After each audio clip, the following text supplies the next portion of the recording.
Comment faites-vous pour lutter contre vos pulsions dérangeantes? Lorsqu'au fond de vous, vous avez des pensées qui, si vous les exposez, feront de vous un sociopathe ou encore une personne qui n'a pas toute sa tête. Lorsque l'univers s'acharne contre vous et ne cesse de vous pourrir la vie, jusqu'à vous enlever votre seule source de bonheur, comment faites-vous pour ne pas devenir fou et vous laisser aller à vos pulsions? Salut à vous et bienvenue dans cette nouvelle vidéo. Aujourd'hui, je vous propose d'entrer ensemble dans le monde sombre et troublant d'un homme qui s'est fait appeler Ratman, donc l'homme rat. Drôle de surnom au passage. Connu sur le nom du meurtrier otaku par la presse japonaise, Tsutomu Miyazaki est un tueur en série japonais condamné pour les meurtres de 4 enfants âgés de 4 à 7 ans, commis sur une période de 10 mois allant du 22 août 1988 au 6 juin 1989. Bienvenue dans le monde cauchemardesque d'un enfant maltraité, mal aimé et qui a décidé de reverser toute sa haine et sa frustration sur la société japonaise, notamment sur des petites filles. Si vous aimez ce style de vidéo, pensez à liker et à vous abonner. Les meurtres qu'il a commis ont été si atroces qu'aujourd'hui encore, il est connu au Japon comme étant le pire des tueurs en série du pays. Mais qu'est-ce qui pousse une personne à agir de manière à violer les normes sociales les plus fondamentales? Les tueurs en série comme Miyazaki sont-ils nés avec un facteur X ou Y ou sont-ils simplement le fruit d'un environnement social inadéquat? Né prématurément le 21 août 1962 à Itsukaishi, un ancien bourg du district de Nishitama, Tsutomu est le fruit d'une relation incestueuse entre le propriétaire d'un journal local et sa sœur aînée.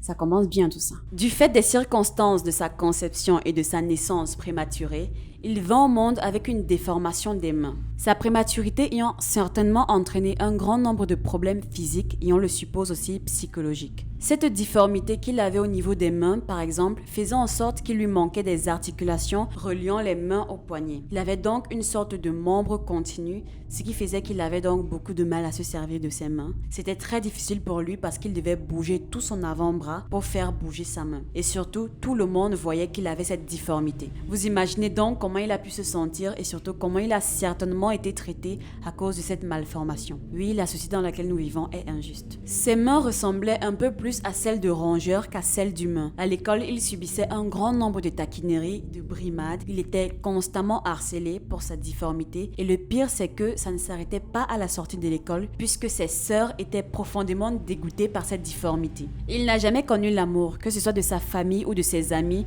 qui ne le considéraient pas. Ses sœurs par exemple ne l'aimaient vraiment pas, au point où elles poussaient parfois les taquineries un petit peu trop loin. Parfois quand il dormait, elle plaçait des pièges à rats sur le sol de sa chambre et donc en se levant le matin ou peu importe, Tsutomu marchait dedans et finissait les pieds en sang. Quant à ses parents, ils n'étaient pas non plus affectueux. Ils n'avaient pas de meilleurs sentiments pour lui.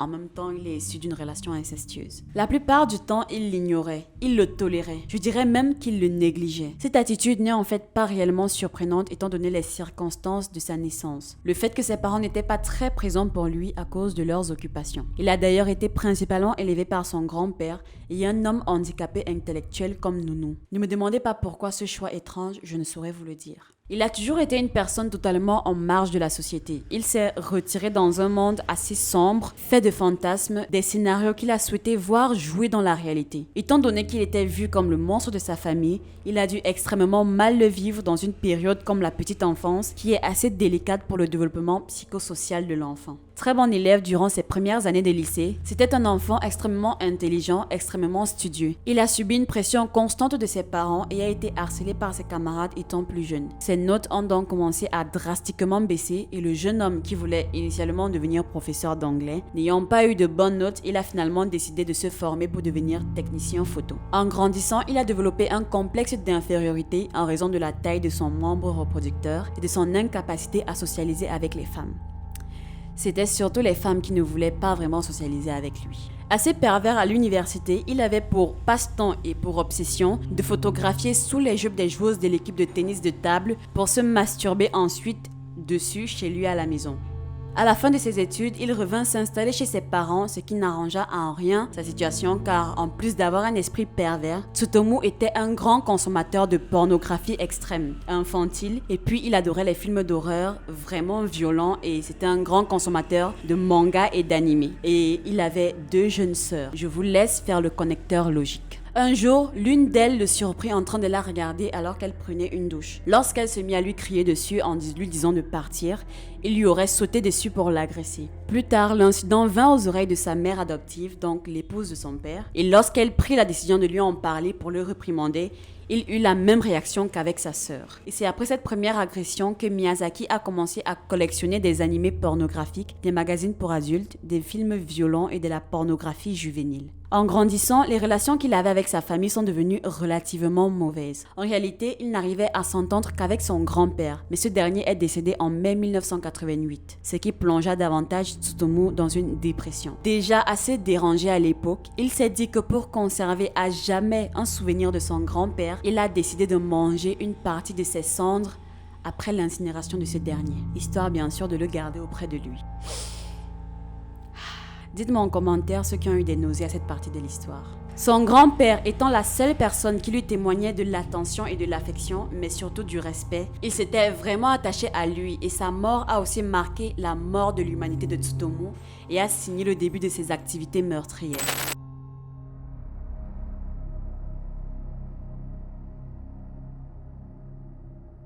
Je me sentais tout seul. Chaque fois que je voyais une petite fille jouer toute seule, c'était presque comme si je me voyais. La toute première victime de Tsutomu Miyazaki était une fillette de 4 ans appelée Mari Kono. Elle fut enlevée le 22 août 1988, donc un jour après l'anniversaire de Tsutomu, à la périphérie de Tokyo alors qu'elle jouait chez un ami. Il l'a conduite dans une zone boisée, non loin de chez lui, et les deux se sont assis dans sa voiture sous un pont pendant plusieurs minutes. Il l'a par la suite tuée par strangulation. La strangulation étant d'ailleurs son mode opératoire de base. Mais ça ne s'arrête pas là, car Tsutomu décida de violer son cadavre et de prendre des photos de ce dernier avant de récupérer ses vêtements comme un trophée et de l'abandonner dans les collines. Comme quelques jours plus tard, le cadavre n'avait pas toujours été retrouvé, il retourna à l'endroit où il l'avait laissé pour lui couper les mains et les pieds, qu'il va ensuite garder dans son placard et il va lui arracher les dents et récupérer certains de ses os. En février 1989, les parents de la petite Mari Kono ont reçu une boîte et en ouvrant la boîte, ils ont découvert avec horreur la tête coupée de leur petite fille de 4 ans qui avait disparu depuis déjà 6 mois et dont ils avaient totalement abandonné l'idée de la retrouver. À l'intérieur de la boîte, il y avait également un petit sac qui contenait les 10 dents de lait de la petite fille et également un petit mot qui disait « Il y a des démons autour des parents » et un message énigmatique sur une carte postale avec des suites de mots suggérant le meurtre comme Marie, incinéré, os, enquêté, prouvé. Un mois plus tard, après l'enlèvement et le meurtre de Mari Kono, le 3 octobre 1988, le meurtrier otaku décide de chasser une nouvelle victime. La malchanceuse à avoir croisé son chemin s'appelait Masami Yoshizawa et elle était âgée de 7 ans. Il l'a enlevée alors qu'elle marchait sur le bord d'une route rurale pour rentrer chez elle. Il l'a amenée exactement au même endroit où il avait tué Marie, donc la réserve forestière, et l'a achevée de la même façon avant de faire la même chose avec son cadavre qu'avec celui de Marie. Strangulation, nécrophilie, je vous zappe le détail. Mais cette fois, il a été négligent et la fillette qu'il croyait avoir tuée s'est réveillée pendant l'acte et pris de panique, il s'est enfui et il a laissé la petite Masami mourir de ses blessures à quelques mètres du cadavre de Marie et il prit avec lui ses vêtements. Pour la troisième victime, il changea de mode opératoire. 2 mois plus tard, le 12 décembre 1988, alors qu'il revenait de la maison d'un ami de son quartier, avec qui il venait de passer l'après-midi, il kidnappe Erika Namba, âgée de 4 ans, qui, elle rentrait du magasin où elle était allée acheter des bonbons avec son argent de poche. Ne laissez pas vos enfants se balader seuls dans les rues. Il l'oblige à monter dans sa voiture afin de la déshabiller pour la prendre en photo avant de la tuer. Mais avant de mourir, la petite fille s'est battue pour sa vie. Elle va laisser des égratignures profondes sur le visage de Tsutomu et une oreille presque arrachée. Il va jeter une partie des vêtements dans une zone boisée et quant au cadavre, il le laissa sur un parking et ce n'est que 3 jours plus tard qu'on le découvrira. Cependant, lorsqu'il était en train de s'activer à cacher les vêtements de sa victime, il a remarqué qu'il était observé par 2 hommes qui le trouvaient suspect et lorsque le corps sera retrouvé, ces 2 hommes se rendront à la police pour faire un portrait robot de Tsutomu. Le 20 décembre, la famille de Namba a reçu une carte postale envoyée par Miyazaki avec un message composé de mots découpés dans des magazines: froid, doux, gorge, repos, décès. Comme si avoir tué ses fillettes n'était pas suffisant, il prit un malin plaisir à tourmenter les parents des victimes. Il commença par leur envoyer des photos des vêtements qu'il avait conservés comme trophées et des échantillons des cendres des os incinérés, le tout signé avec le nom d'une femme qu'il avait inventée. Les parents qui avaient reçu ces boîtes ainsi que les photos et les cartes postales vont bien sûr alerter la police et les autorités tokyoïtes ont dû se faire à l'idée qu'il y avait un tueur en série qui rôdait dans les parages. La ville avait déjà enregistré 3 disparitions depuis août 1988 et donc les autorités ont tenu une conférence de presse pour expliquer la situation aux Tokyoïtes et leur demander de faire très attention. Ces meurtres ont sémé la panique dans Tokyo. Tous les parents avaient peur pour la vie de leurs enfants, avaient peur pour eux quand ils se rendaient à l'école tous les matins. C'était extrêmement anxiogène pour tous les habitants. Malheureusement, Miyazaki fera une autre victime avant de se faire arrêter. Sa 4e et dernière victime était une fillette âgée de 5 ans, Ayako Nomoto. Le 6 juin 1989, Miyazaki tente de convaincre la jeune Ayako de monter dans sa voiture. Il lui a dit que si elle acceptait de faire les photos qu'il voulait, elle pourrait vivre et il lui donnerait des bonbons. Évidemment, la petite a refusé et elle s'est d'ailleurs moquée des mains de Tsutomu. Ça l'a mis dans une colère noire et il s'est mis à frapper la petite fille et il a fini par la tuer dans sa voiture. Il a ensuite ramené le cadavre dans son appartement où il l'a violée durant 2 jours et il a filmé toute la scène sous plusieurs angles. Quand le cadavre a commencé à se décomposer, il l'a démembré et a d'abord abandonné le tronc dans un cimetière avant de jeter la tête dans les collines. Il garda le reste chez lui et mangea la chair de sa victime avant de boire une partie du sang qu'il avait gardé. Mais craignant que la police ne retrouve les parties du corps de Nomoto, Miyazaki est retourné au cimetière et dans les collines 2 semaines plus tard et a ramené les restes à son appartement, où il les a cachés dans son placard. C'est à ce moment que tu te demandes que faisaient les agents de la police routière.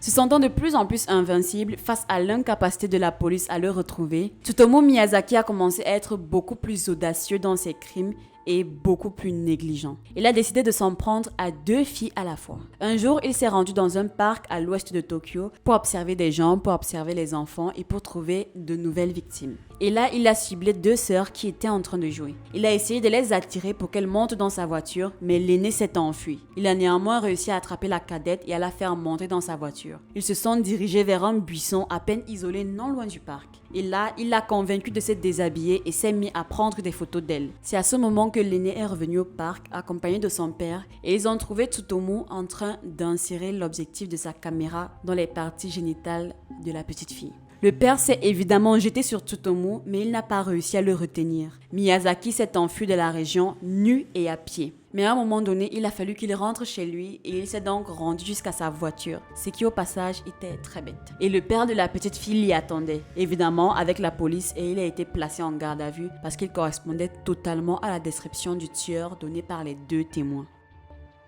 En fouillant son appartement, les policiers ont trouvé une collection de 5763 cassettes vidéo de pornographie enfantine, torture porn ou films d'horreur gore mettant en scène des enfants, des actes absolument abominables de voyeurisme enregistrés. Ils ont également trouvé 500 cassettes des jeunes sœurs de Miyazaki en train de se doucher et les parties du corps qu'il avait cachées dans son placard. Sa collection de vidéos donne vraiment un aperçu de ses fantasmes sombres et de sa personnalité déviante.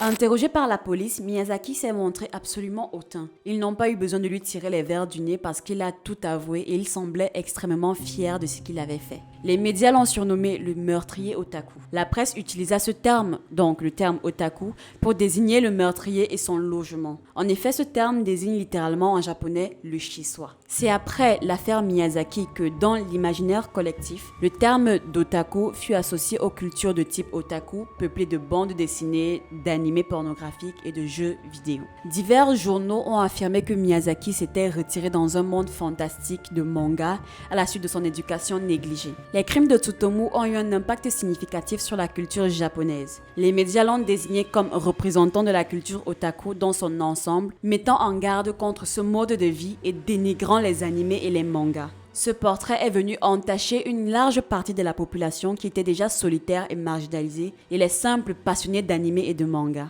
En 2014, on estimait que 22% de la population japonaise s'identifiait à la culture otaku, ce qui se traduit par 27 millions d'individus en 1988 à l'époque des crimes. Le père de Tsutomu Miyazaki a refusé de financer les frais d'avocat et a fini par se suicider en 1994 par honte des actes de son fils. Au cours de son procès qui débuta le 30 mars 1990 et qui a duré 7 ans, Tsutomu Miyazaki a conservé un comportement perpétuellement calme et recueilli. Il a d'abord tenté de plaider la folie en parlant de façon incohérente et en disant qu'un alter ego nommé Ratman, donc l'homme-rat, l'avait obligé à faire tout ça, comme s'il y avait un être en lui qui agissait malgré lui. D'après lui, l'homme-rat lui aurait promis de lui rendre son grand-père s'il faisait ce qu'il disait. Selon lui, ces meurtres faisaient tous partie de ses rêves et n'avaient jamais eu lieu dans la vraie vie.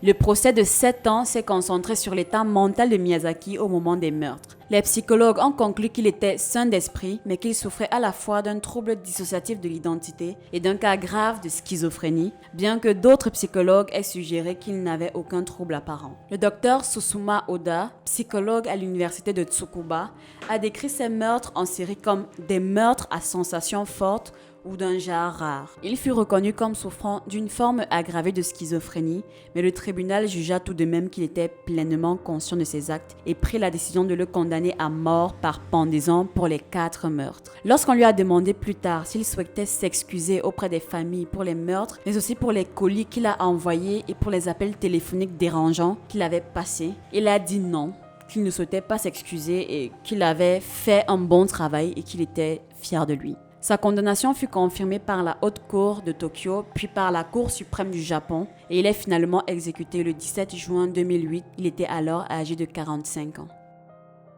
Selon la presse, il voulait être connu et voyait le tribunal comme une espèce de gala, un gala de théâtre. Il l'a aussi déclaré: « Je sentais que c'était un rêve. J'ai fait tout cela en rêve. » À la suite de cette affaire, certains meurtriers se seraient inspirés de ces meurtres, prétendant vouloir être un nouveau Tsutomu Miyazaki. Alors que beaucoup se demandent si c'est la nature ou l'éducation qui crée une personnalité déviante et dangereuse, il est clair que dans le cas de Tsutomu, son environnement malsain, sa famille abusive et froide ont largement contribué à la naissance du monstre qu'il est devenu. Chez Miyazaki, les signes étaient pourtant évidents.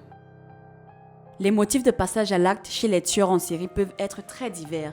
Il y a la colère, mais aussi la perte d'un être cher, et bien sûr, il y a les autres qui le font par plaisir. Mais en général, pour ne pas se laisser aller à certaines déviances, nous avons la possibilité de faire appel à des mécanismes d'adaptation et donc de gérer la situation grâce à un petit socle familial ou amical qui nous permet de nous confier et de voir que finalement, ça ne va pas si mal que ça. Mais Tsutomu Miyazaki n'avait pas cela. Sa construction psychologique était défectueuse dès le départ de manière congénitale ou aussi à cause de sa construction sociale et son environnement froid, et donc il lui manquait les mécanismes nécessaires pour faire face à cette pression qui étaient les railleries, les complexes et plus tard la mort de son grand-père. Cette affaire sonne comme un avertissement et une leçon, car il est nécessaire de garder un œil attentif sur cet ami ou ce voisin, ce membre de notre famille, un petit peu trop secret.